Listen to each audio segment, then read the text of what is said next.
Eu gostaria de ler com vocês os dois primeiros versículos, 11 e 12, para a gente começar, tá bom? Capítulo de número 3, versos de número 11 e 12. E apegando-se a ele, a Pedro e João, todo o povo correu atônito para junto deles, no alpendre chamado de Salomão. E quando Pedro viu isto, disse ao povo: varões israelitas, por que vos maravilhais disto?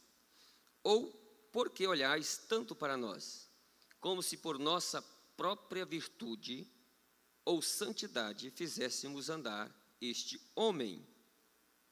Pois bem, nós aprendemos na semana passada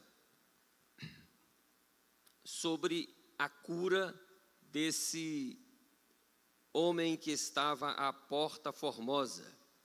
A Porta Formosa, lá possivelmente na parte leste do templo, essa porta tinha 22 metros de altura e 17, quase 18 de largura, folheada era feita de bronze, na realidade, folheada de prata e ouro. O tamanho dessa porta, né? É muito grande, não é mesmo? Formosa. E esse homem ficava lá, nessa porta, pedindo esmola. E Pedro, então, entrando, aquele homem gritou para Pedro e João que queria uma esmola. E Pedro disse: nós não temos prata e nem ouro, né? Pode ser uma referência à porta, né? Não é mesmo? Mas o que nós temos, nós te damos, em nome de Jesus. Levanta e anda. Nós aprendemos também na semana passada que aquele homem, ele era aleijado de nascença. Ele nunca tinha andado. Ele nunca tinha ficado em pé. Ele nunca tinha dado um passo sequer. Nem sabia como é que era esse negócio. E nós sabemos que para a gente andar, ou um bebê, para ele andar, ele leva alguns meses, né? Alguns meses para ele aprender a andar, que é a questão da coordenação motora, né? Está ligado ao cérebro. Isso é um treinamento, não é fácil, mas o organismo humano é capaz disso. Mas aquele homem não. Na hora que Pedro, em nome de Jesus, né? Em nome de Jesus, pegou na mão do homem, né? E ajudou a ficar em pé, ou de pé. E o texto diz que aquele homem saiu, e dá um pulo, e saiu andando, né? Aí eu fico imaginando o seguinte: como é que Deus faz as coisas? Aquele homem nunca tinha aprendido a andar. Ele não tinha aprendido a ficar em pé. Ele fica em pé e sai andando. Como é que pode um negócio desse? O que Deus faz é muito perfeito, né, irmãos? É muito perfeito, né? Bom, aquele homem entra no templo. Ele entra e começa a andar junto, ou pelo menos começa a andar junto com os dois apóstolos, João e Pedro. E quando o povo vê aquela cena daquele homem que quantos anos estava ali pedindo esmola, o verso 11 e 12 nos ocorre, dizendo que o povo, verso 11, esse aleijado, esse homem, apegando-se a Pedro e João, né, junto com eles, todo o povo correu atônito para junto deles, no alpendre. Está vendo? O milagre atraiu a atenção das pessoas para o que estava acontecendo. Biblicamente, você tem 3 palavras na Bíblia, para milagre: a palavra tera, a palavra dunamis e a palavra semeion. Essas palavrinhas, elas são usadas para milagres na Bíblia, sinais na Bíblia. Essa palavra semeion, ela é usada nos evangelhos, e principalmente no evangelho de João, né? Capítulo 20, verso 31, João faz o resumo do seu livro.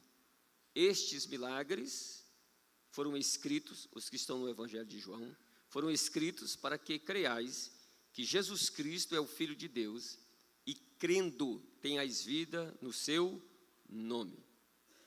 Então, os milagres que eram feitos por Jesus não intencionava salvar. Na realidade, intencionava atrair a atenção das pessoas para a pessoa bendita de Jesus.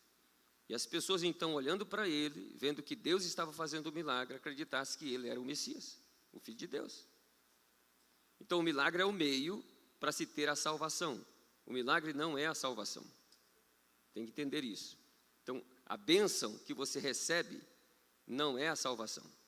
A bênção financeira, a prosperidade, a cura física, isso não quer dizer que a pessoa está salva.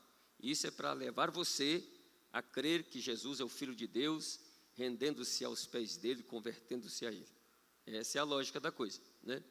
Aquele milagre que acontece ali atrai os olhos da multidão, e Pedro, então, de imediato faz duas perguntas para eles. A primeira pergunta que ele faz para eles é: por que vocês, está na segunda pessoa, falando da terceira, por que vocês estão assim maravilhados? Vocês não precisam ficar maravilhados, porque isso aqui já aconteceu. Observa, o que Pedro está dizendo é o seguinte: o que está aqui acontecendo é o que Jesus começou a fazer e a ensinar. Jesus já fez isso aqui. Os evangelhos falam do que Jesus já fez.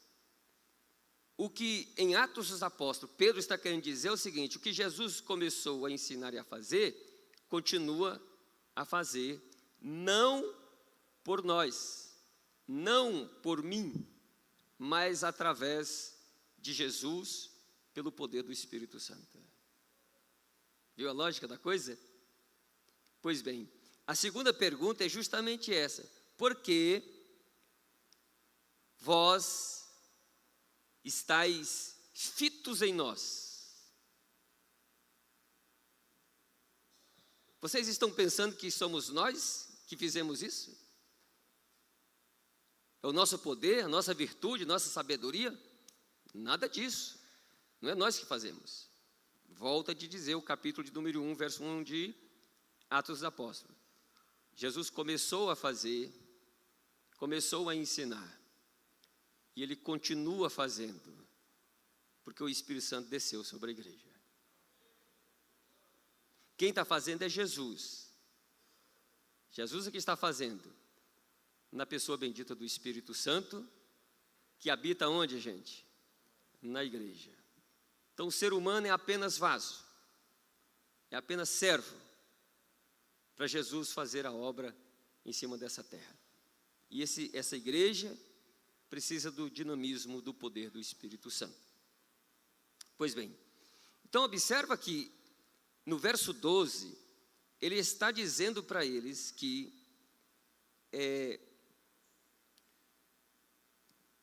ele, Pedro e João, eles não têm santidade, eles não têm justiça, eles não têm poder, eles não têm qualificação alguma, humanamente falando, na terra, para fazer um homem aleijado andar, ou um cego ver, ou um morto ressuscitar.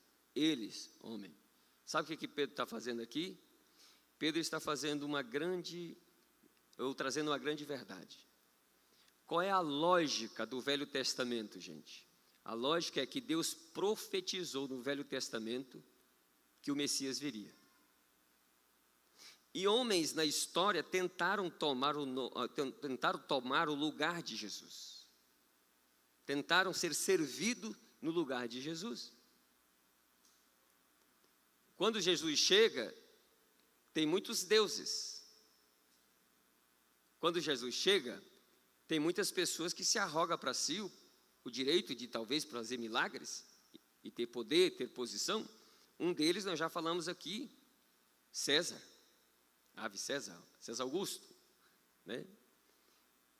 O que Pedro está dizendo é o seguinte: vocês têm que tirar os olhos daquilo que é humano. Vocês têm que colocar os olhos naquilo que Deus revelou.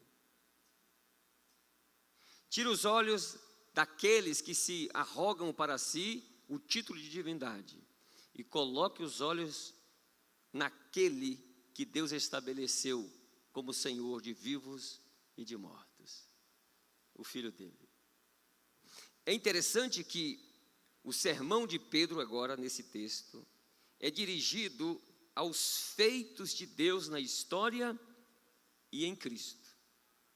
Nesse sermão aqui.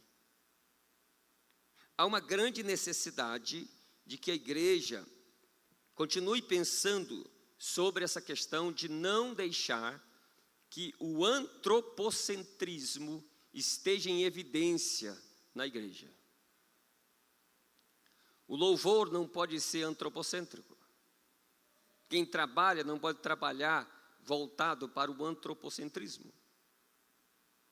A pregação não pode ser antropocêntrica, o que não falta é isso por aí. Colocando o homem no pedestal, em primeiro lugar. A mensagem tem que ser teocêntrica. O culto é a Deus. O louvor é a Deus. A oração é a Ele. O trabalho é a Ele e para Ele. Nós estamos reunidos aqui não é porque nós merecemos, não é por causa de nós. Nós estamos reunidos aqui por causa dEle. E nós não estamos reunidos aqui porque Ele fez alguma coisa por nós, materialmente. Apesar que isso acontece. É o contrário, nós estamos aqui porque reconhecemos que nós éramos pecadores, éramos perdidos, e Ele fez aquilo que nós não podíamos fazer. Ele nos tirou do inferno, nos tirou das garras de Satanás, nos tirou do pecado, quebrou as algemas, quebrou o cárcere, quebrou as correntes e nos deu a liberdade em Cristo Jesus. Nós estamos aqui por causa deles. E se Ele me der comida, eu o sirvo. Se Ele não der, eu também o sirvo. Se Ele me dá uma casa ou faz um milagre na minha vida, eu o sirvo. Se Ele não faz, eu continuo servindo. Porque não é o que Ele faz materialmente a meu favor que me dá o know-how e o motivo de eu servi-lo. Eu o sirvo porque Ele é Deus. Porque Ele é Senhor. Porque Ele veio ao mundo, morreu na cruz do Calvário, ressuscitou o terceiro dia e me deu o direito de fazer parte da família dEle. Tirar o homem do centro. Tirar o homem do centro do louvor, da pregação, do ensino. Nós não somos nada. Ele é tudo. Porque por meio dEle, nele e para Ele, são todas as coisas, no céu e na terra. Amém, meus irmãos, até aí? Então, o que é que a gente tem que entender aí? Vamos lá. Observa que Pedro, ele é muito inteligente quando ele vai falar isso. Porque ele vai mostrar agora, nesse texto, algumas coisas. E ele começa mostrando que o sermão dele revela Cristo. Se você ler o capítulo 1, ele fala de Cristo. O capítulo 2, ele vai falar de Cristo na pregação dele. Do capítulo 3, ele fala de Cristo. Então, o sermão de Pedro é um sermão cristocêntrico. Cristo é o centro de tudo. Vamos ver isso? Observa como é que o sermão de Pedro revela Cristo. Versículo de número 13, ele diz assim. Ele fala que Deus, o Deus de Abraão, Isaque e Jacó, o Deus de nossos pais, glorificou ao seu servo Jesus. Observa que ele está colocando ali a promessa messiânica. Isaías 52 e 53. Deus promete que vai enviar o servo dele. E esse servo dele será o servo sofredor. E esse servo sofredor, Deus vai triturar ele. Deus vai fazer a sua alma enfermar por causa dos nossos pecados. Isaías 53, 1, ele diz assim: um raminho que foi subindo de uma terra seca. Ele não tinha formosura, ele não tinha parecer.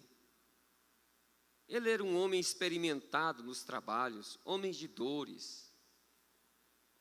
homem que os homens meneavam a cabeça, e olhando nós para ele, não víamos beleza alguma que nos atraísse.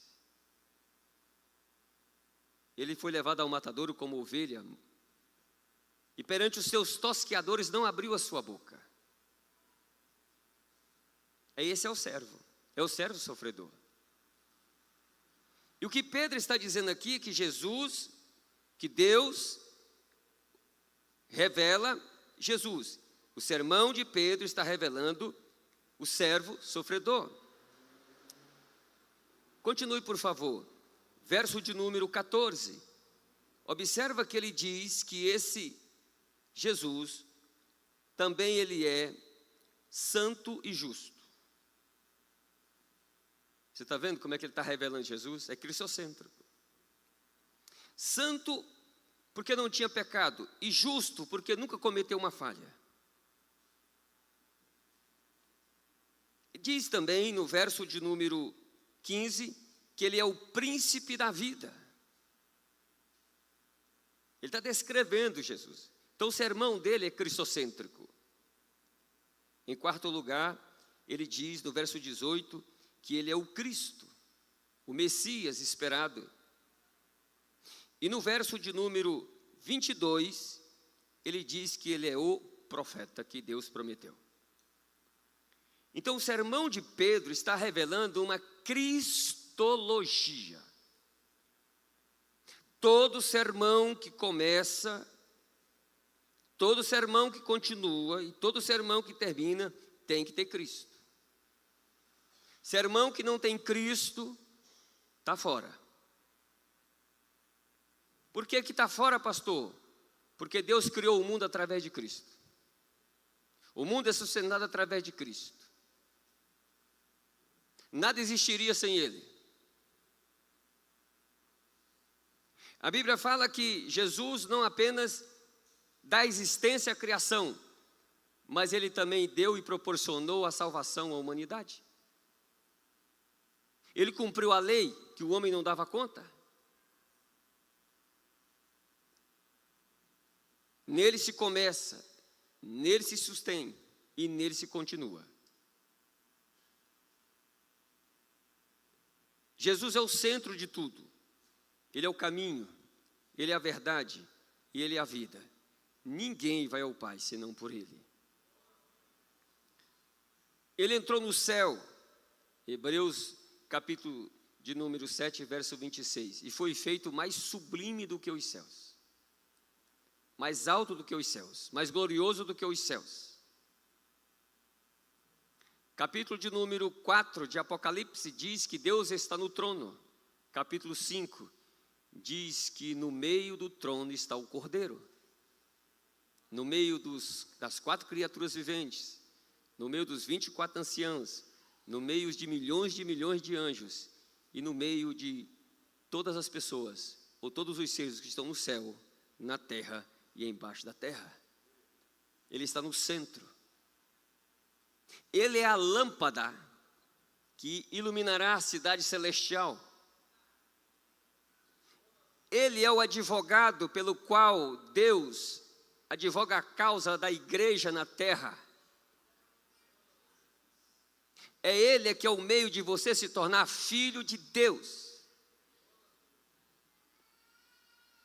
É através dele que você se torna justo, ou é declarado justo, santo, humilde, longânimo, com fé, com vida. É Jesus que alimenta a sua alma, pois Ele é o pão da vida. Ele é a porta pela qual as ovelhas entram no curral, chamado igreja. Sem Jesus, meu irmão, não dá. Ele é tudo. Então, música tem que ter Jesus. Quem toca tem que ter Jesus. Quem prega tem que colocar Jesus na pregação. Quem ensina tem que colocar Jesus. E quando você for comportar, que a vida exemplar de Jesus esteja através do seu comportamento.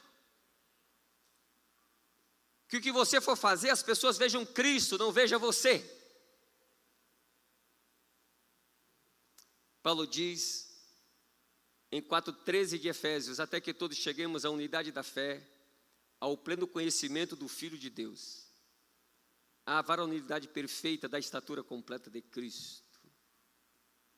Ele é o padrão. Verso 15 diz: cresçamos em tudo naquele que é o cabeça, Jesus Cristo. Ele tem um nome acima de todo o nome. Filipenses 2, 9. Para que ao nome de Jesus todo o joelho se dobre e toda língua confesse que Jesus Cristo é o Senhor, para a glória de Deus Pai.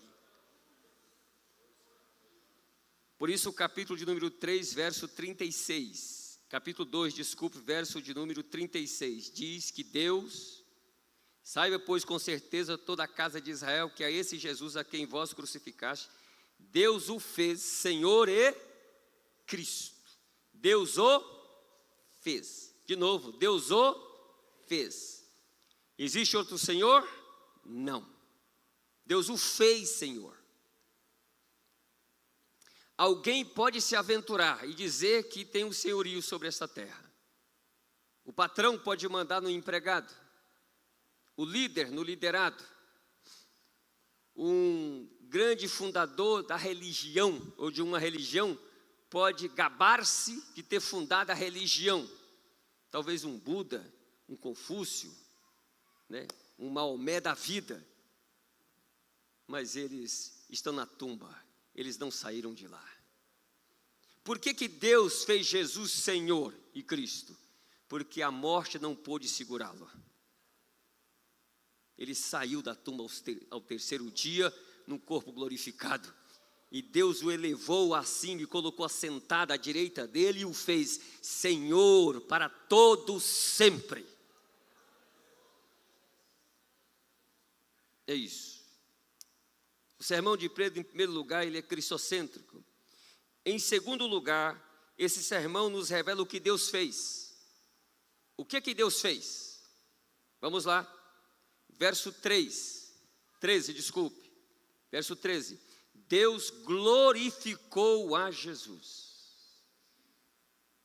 Como é que Deus glorificou a ele? Colocando ele numa posição exaltada. Segundo, Deus o ressuscitou, verso de número 15. Diz que Deus o ressuscitou dos mortos, ou dentre os mortos. Terceiro, através de Jesus, Deus cumpriu a palavra sobre o sofrimento do Messias. Isso está no verso de número 22. Porque Moisés disse, o Senhor... Desculpe, gente, eu estou trocando aqui. Verso 18.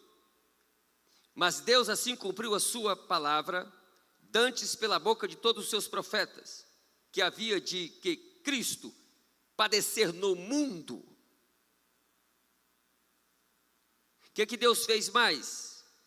Deus levantou Jesus como Senhor. Aí sim, o verso 22.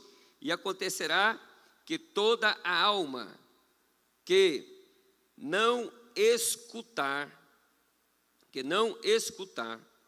esse profeta, será exterminada dentre o povo. Verso 22. O Senhor vosso Deus levantará entre vossos irmãos um profeta. O Senhor vai levantar esse profeta, e levantou esse profeta, no caso Cristo. Moisés está dizendo, vocês não estão me ouvindo, mas não tem como, vocês vão ter que ouvi-lo. Ou vocês vão ter que ouvir querendo, ou um dia vocês vão ter que ouvir não querendo. Quando? No juízo final. Está vendo? O que Deus fez mais, pastor? Fez de Jesus o meio da aliança, verso de número 25. Vós sois os filhos dos profetas e do concerto que Deus fez com nossos pais, dizendo a Abraão, na tua descendência serão benditas todas as famílias da terra. Na tua descendência serão benditas todas as famílias da terra. Isso está registrado em Gênesis capítulo 12. E muitas vezes a gente pensa que Deus fez a promessa, foi em Isaac, né? Deus cumpriu a promessa, foi em Isaac, e não foi. Quando Deus falou a promessa para Abraão, Deus estava pensando em Jesus. Como assim, pastor? Que Deus estava pensando em Jesus?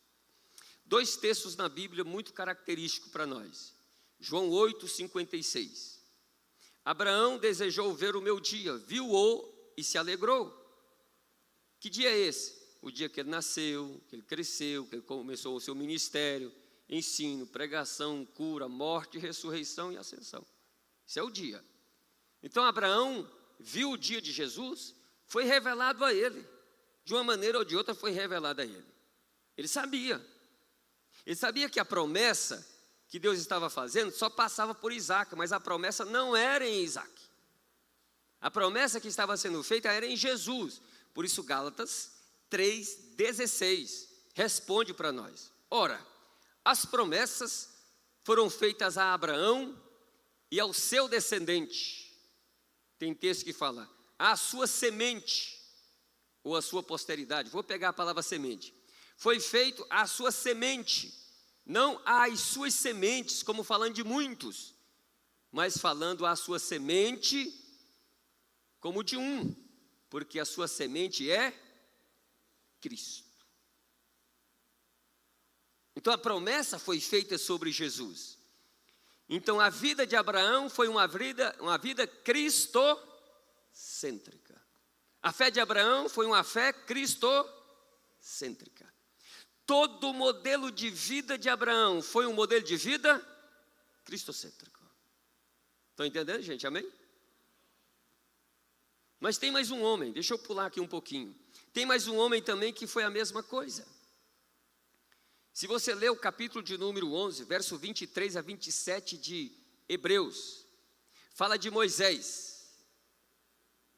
Moisés ele era criança, ele foi escondido por 3 meses, e depois ele deixou o Egito, ele abandonou o Egito,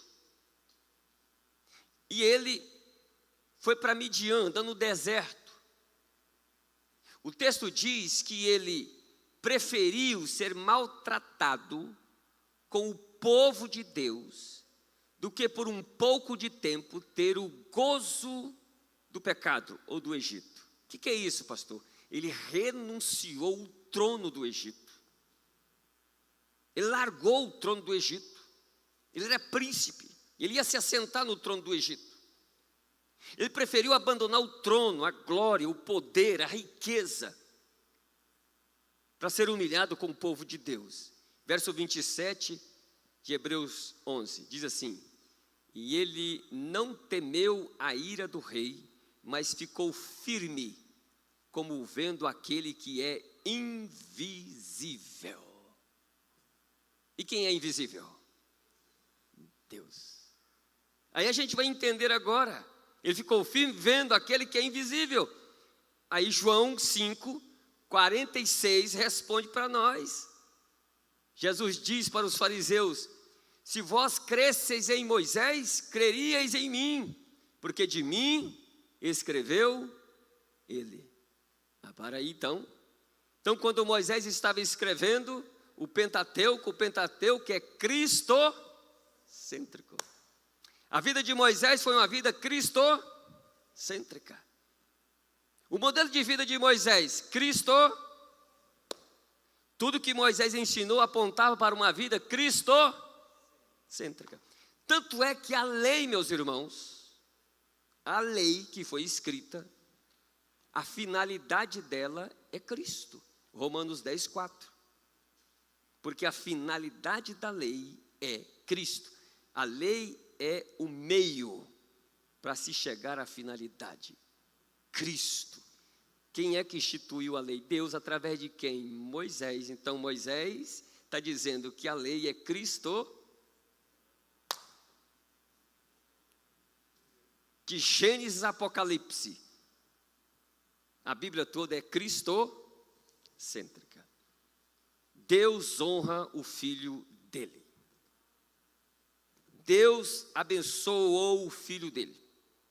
Nada foge dele. Agora observa que no verso de número 26, Deus fez mais uma coisa. Deus enviou Jesus aos judeus. Está aí, ó. No verso de número 26. Ressuscitando Deus a seu Filho Jesus primeiro, o enviou a vós. Por que enviou primeiro a vós? Judeus. Se tem primeiro, tem segundo, que a gente não vai falar aqui. Como é que é isso, pastor? Mateus 3, verso 2, João Batista aparece no deserto da Judeia pregando o evangelho do reino. Para quem, gente? Para os judeus. João Batista pregava o evangelho para os judeus. João Batista sai de cena, Mateus 4, 17, desde então começou Jesus a pregar e a dizer: arrependei-vos porque é chegado o reino. Pregando para quem? Judeus. Jesus manda os discípulos irem pregar, Mateus 10, verso 7. Indo, pregai dizendo: arrependei-vos porque é chegado o reino dos céus. Observa: ide antes as ovelhas perdidas da casa de Israel. Então, em primeiro lugar, o evangelho visava os judeus. Deus precisava chamá-lo. E o que Pedro está dizendo aqui é justamente isso. Jesus veio ao mundo, primeiramente foi enviado a vós, judeus. Os judeus quiseram? Não, não quiseram. Sabe o que Deus vai fazer? Mateus 21, 43. O reino vai ser tirado de vocês, judeus, e vai ser dado a uma outra nação que produz os seus respectivos frutos. Quem é essa outra nação? A igreja. Tem que produzir os frutos. O primeiro fruto que Deus quer da igreja, para você ou ser igreja, é o arrependimento. Fruto de arrependimento. Pois bem, lembra do capítulo 15 de Mateus? Quando Jesus chega naquela região do Ciro Fenícia lá, ou da Fenícia, e aquela mulher vem atrás gritando, né, lá, e ela quer comer, né, vamos assim dizer. E alguém fala para Jesus: Jesus, uma mulher está gritando aí, vai lá, atende ela. E Jesus grita e fala o seguinte: eu não fui enviado senão as ovelhas perdidas da casa de meu pai. A mulher chega e fala assim: e aí, Jesus, como é que é? O senhor pode me ajudar? Ele falou: não, eu não vou pegar o pão que é dos filhos, judeus, e vou dar para os cachorrinhos. Olha o tamanho da humilhação, gentios, né? Aí a mulher se humilha e diz o seguinte: mas os cachorrinhos também comem das migalhas que caem da mesa. Aí Jesus se admira com aquilo e diz: ô mulher, grande a tua fé. Mas a frase continua lá: eu não fui enviado senão as ovelhas perdidas da casa de Israel. Pois é, mas aí acontece um problema. Qual é o problema? João 1,11 diz o seguinte: veio para o que era seu e os seus não o receberam.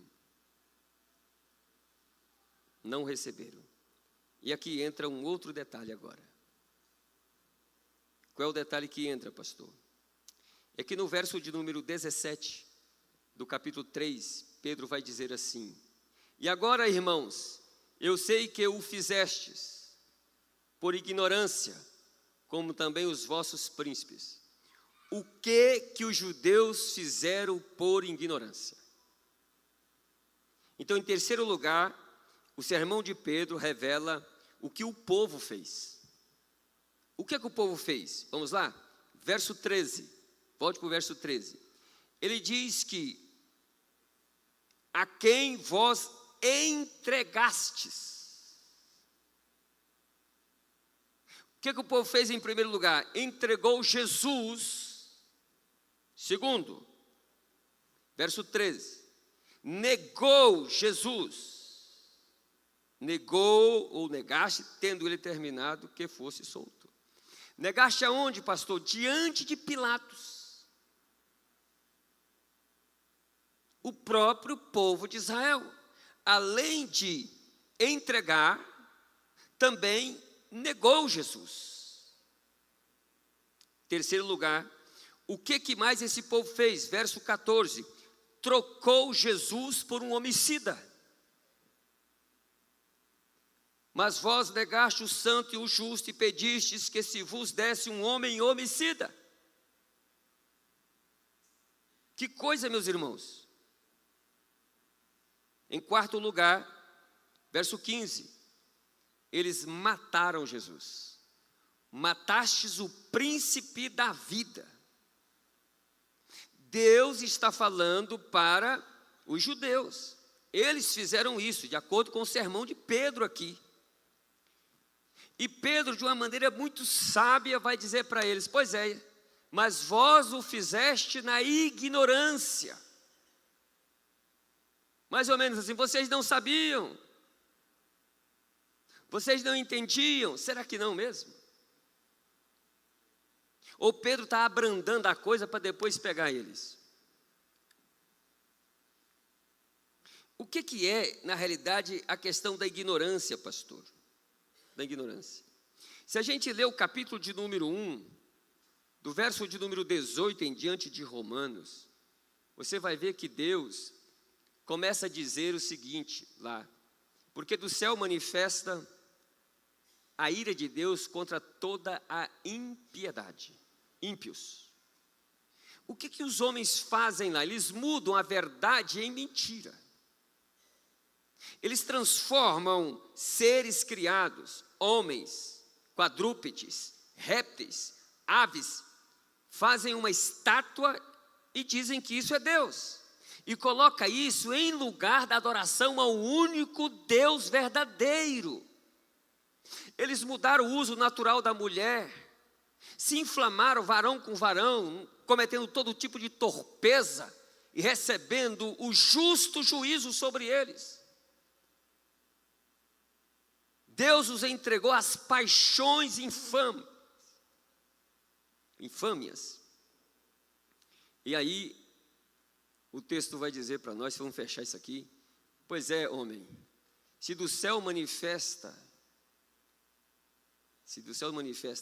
eu vou colocar a ira de Deus como toda impiedade, manifesta também a glória de Deus, manifesta a revelação de Deus, porque as coisas criadas, as coisas visíveis e invisíveis, claramente demonstram que Deus existe. Eu vou usar essa frase.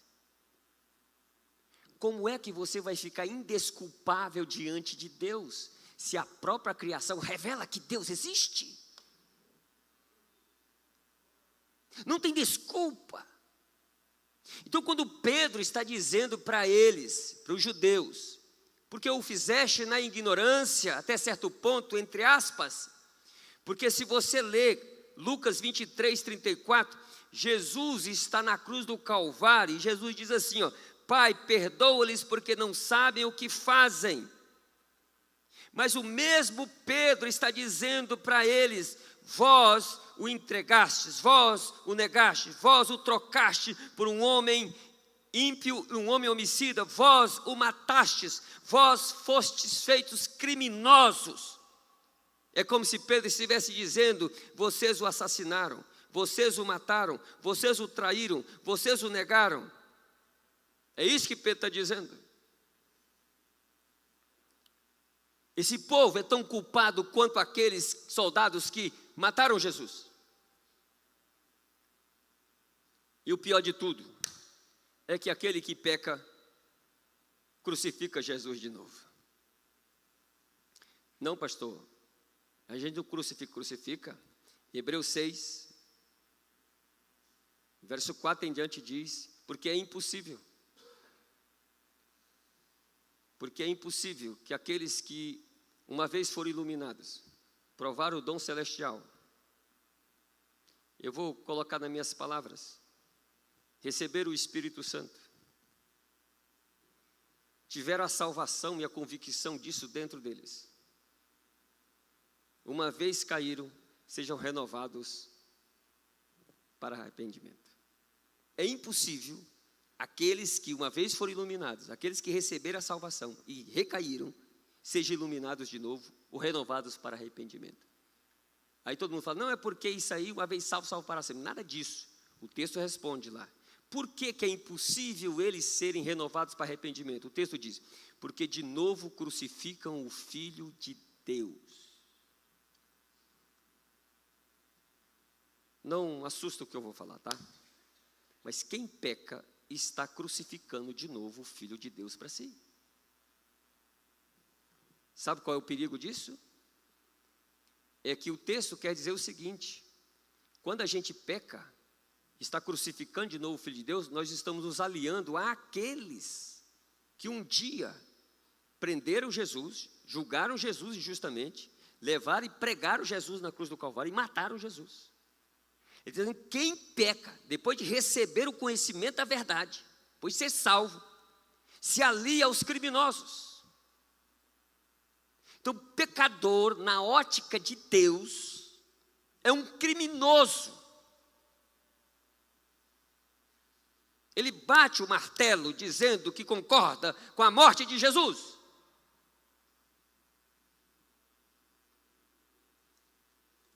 O que mais esse texto ou esse sermão revela? Revela, meus irmãos, um chamado. Pedro, com uma sapiência tremenda, vai dizer o seguinte: pois é, vocês o fizeram na ignorância, portanto agora, versículo de número 19, ele diz assim, arrependei-vos e convertei-vos. Então, toda essa estrutura do sermão de Pedro é para chegar nisso aqui. Ele está dizendo assim, né? O sermão é cristocêntrico. Deus fez isso na história da humanidade em Cristo. Vós mataste o príncipe da vida, mas o fizeste na ignorância, mas Deus tem uma chamada para vocês. E se vocês atenderem a chamada e se arrependerem e se converterem, acontecem algumas coisas. Primeira, 19b, vocês vão ter cancelado os vossos pecados. Que coisa linda, que maravilha um negócio desse. Fantástico isso. Para que sejam apagados os vossos pecados. Segundo, e que venha o tempo do refrigério. Se vós arrependerdes e se converterdes, perdão do pecado e tempo de refrigério. O que é isso, pastor? Jesus veio ao mundo, morreu, ressuscitou, mandou-se pregar o evangelho, a salvação, o ano aceitável do Senhor, o Espírito Santo desceu sobre a igreja e a partir de então começou o tempo do refrigério. A salvação em Cristo, a habitação do Espírito na vida da pessoa, a alegria, a paz com Deus, os pecados foram perdoados, você é livre em Cristo Jesus, você é filho de Deus, irmão de Jesus, herdeiro e co-herdeiro com Ele, você celebra a vida, isso é o tempo de refrigério. Ele vai dizer mais aqui, se isso acontecer, a volta de Jesus é certa. Se a gente ler o verso de número 20, diz assim, e envie ele a Jesus Cristo, que já dantes vos foi pregado. A volta de Jesus é certeza e em último lugar, o quarto lugar, se as pessoas se arrependerem e se converterem, Deus haverá de restaurar um dia todas as coisas. Verso 21, o qual convém que o céu contenha até os tempos da restauração de tudo, dos quais Deus falou pela boca de todos os seus santos profetas, desde o princípio. Quando é que Deus vai restaurar todas as coisas, pastor João? Jesus vai arrebatar a igreja vai para o céu, 7 anos lá com Cristo, 7 anos aqui na terra, tribulação. No final dos 7 anos, Jesus volta visivelmente com a igreja. Capítulo 19 de Apocalipse narra isso, ele desce. E quando ele descer, ele vai julgar as nações, e depois que ele julgar as nações, ele vai instaurar o milênio. E é nesse tempo que Deus vai restaurar em Cristo todas as coisas. É ali. Mas eu queria que você atentasse para a expressão. A expressão está assim. Verso 21, está assim, ó. o qual convém que o céu contenha até os tempos. O céu contenha. Ele está lá. Ele vai voltar um dia. E eu quero encerrar essa palavra hoje com Hebreus 6:20, por favor. Eu queria ler com vocês Hebreus 6:20. Hebreus 6:20, se você puder colocar aí para nós. Gente, nós estamos aqui estudando o livro de Atos dos Apóstolos. Nós precisamos colocar ele na nossa mente, no nosso coração. Guardar essa palavra. Pastor, por que a gente tem que guardar a palavra? Deus trabalha com o que, gente? Com a palavra. Apocalipse 1:3 diz, bem-aventurado, feliz é aquele que lê, que ouve, que pratica. A palavra. Deus não trabalha sem a palavra, entenda isso. A palavra, a palavra, a palavra. E a proposta desse culto é isso, a gente aprender a palavra. Tá? Eu vou encerrar isso aqui, esse sermão com esse texto. Onde Jesus, como precursor, entrou por nós. Onde, gente, que ele entrou? No céu. Até que o texto diz no verso 21, o qual convém que os céus contêm até que ele volte. Né? Onde Jesus, nosso precursor, entrou por nós, tendo-se tornado sumo sacerdote para sempre, segundo a ordem de Melquisedeque. Jesus, como nosso precursor, entrou no céu. Tá bom? Precursor. A palavra precursor aí traz a ideia de alguém que foi à frente, abriu a picada, fez o caminho e está lá esperando aqueles que vêm atrás. Precursor aí significa isso. Ou seja, precursor é aquele que foi à frente, abrindo o caminho para dizer, estou aguardando vocês aqui. Está aberto o caminho, podem vir. Entenderam, gente? Amém? Vamos ficar de pé, por favor.